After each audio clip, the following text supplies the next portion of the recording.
Is she all right? Stay outside. That is all you can do for her now. Why have you come? I was sent as a precaution, nothing more.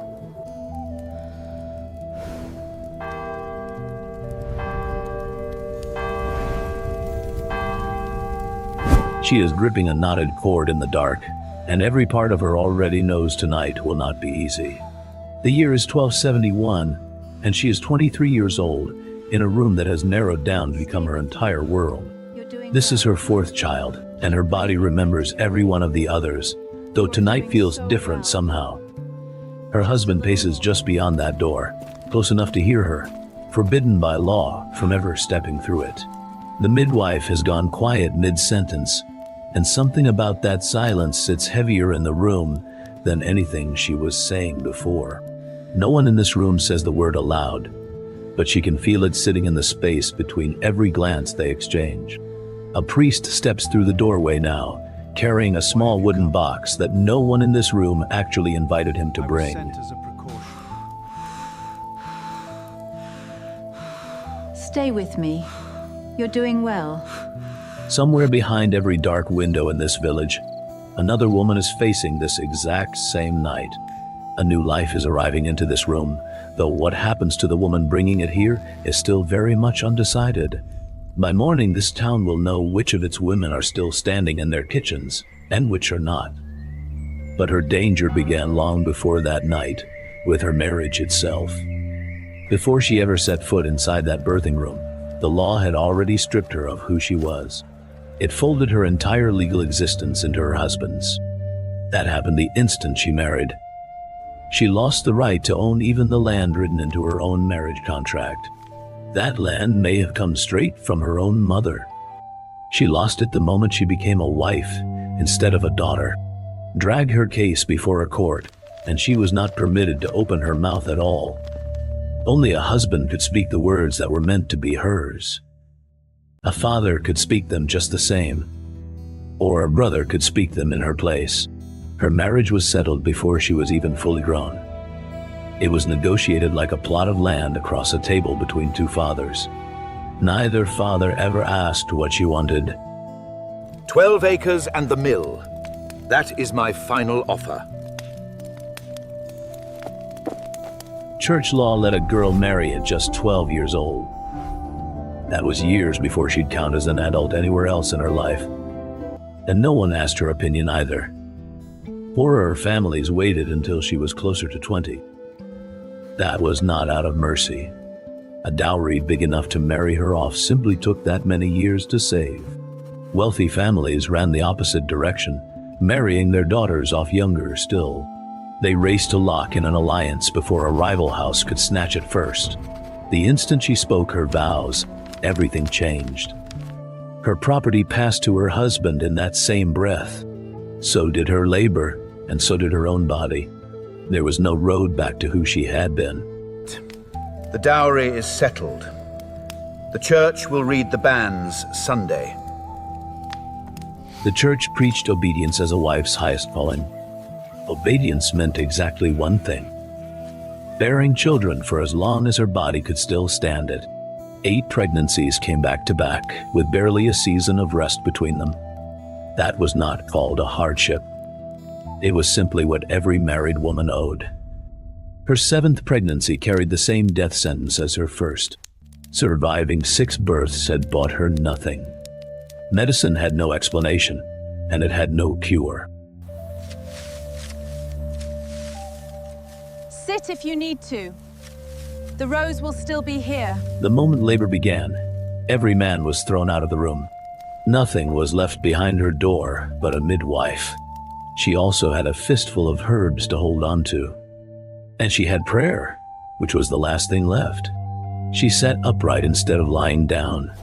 She gripped a wooden birthing stool, worn glassy smooth by generations of women. Those women had clenched that same wood through that same ordeal. Beyond the midwife's hands, dried herbs and a folded prayer scroll were the only weapons in that room. Neither one dulled the pain much. but they gave her something to hold besides fear. The birth itself often was not even the killer. The real danger crept in days later as a quiet infection. Nothing in that house could stop it once it started. Breathe with me now. The saints are listening. If the baby turned the wrong way inside her, the room ran out of options in minutes. No instrument on that table was built well enough to save either of them. A surgical delivery was almost never attempted while she still breathed. Since the surgery itself was a death sentence dressed up as a rescue, surgeons saved the knife for her after she died. They cut into a body that could no longer feel it. It was one last gamble, made only to save the child. A bell tolled from the tower in the dead of night. The whole town knew exactly what it meant. They counted the rings in silence, guessing whose door it was. Fetch the priest. Fetch him now. The woman from the beginning of this story could have been anyone at all. But this particular woman, history remembers by name. In January of 1271, Isabella of Aragon rode side-saddle through the hill country of southern Italy. She was the Queen of France. Her horse suddenly lost its footing beneath her. She was 23 years old and 6 months pregnant. That single stumble threw her body into labor, weeks before it was due.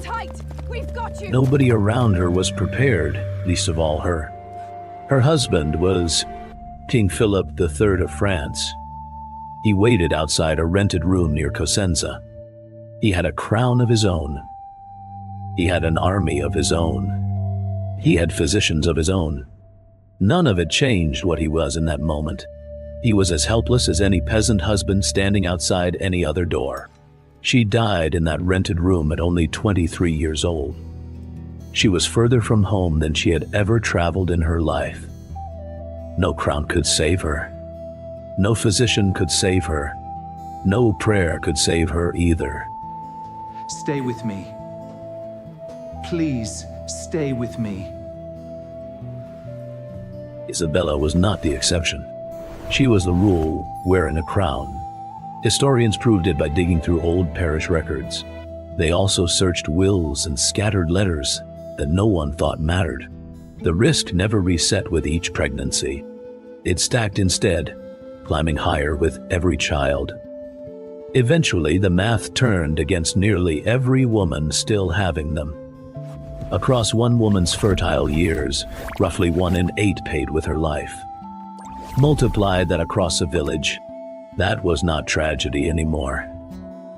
That was simply arithmetic now. This danger did not care about region or wealth. It walked into nearly every household in Europe eventually. The only difference was which doors hid the grief better. Another one this month.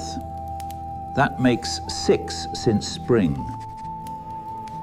Skipping marriage was never the safe exit it sounds like today, because every other path came with its own trapdoor built in. A convent still demanded a dowry of its own, one steep enough that most peasant families could never scrape it together. A woman with no husband and no money had nothing left standing between her and ruin. For her, poverty was not a risk. It was simply a sentence. There is nothing left for you here. I am sorry.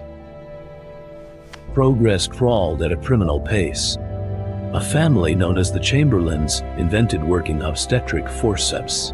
Then they locked the design away for generations. They did it purely to protect their own profit. It took until 1847 for a physician named Ignaz Semmelweis to prove something almost insultingly simple. Washing his hands before a delivery could save thousands of lives. Once that idea finally broke through hospital doors, maternal deaths did not just fall. They collapsed almost completely overnight. Even so, it took decades before most doctors believed something this simple could matter this much. Within a few decades, centuries of near-certain death became something mostly survivable. This was the first time in human history that had been true. No single discovery in medicine has saved more women's lives since. Wash them again. Every single time, no exceptions. Cosenza today shows no trace of the queen who died inside its walls. Life simply moved on the second the grief around her faded. Unlike Isabella, most women who died this way left no name carved into anything. They left only a number in a historian's estimate. That number represents millions of nights exactly like the one that opened this story. That danger never actually left. For millions of women in under-resourced places today, it is still every bit as real. If this story stayed with you, subscribe for more medieval histories.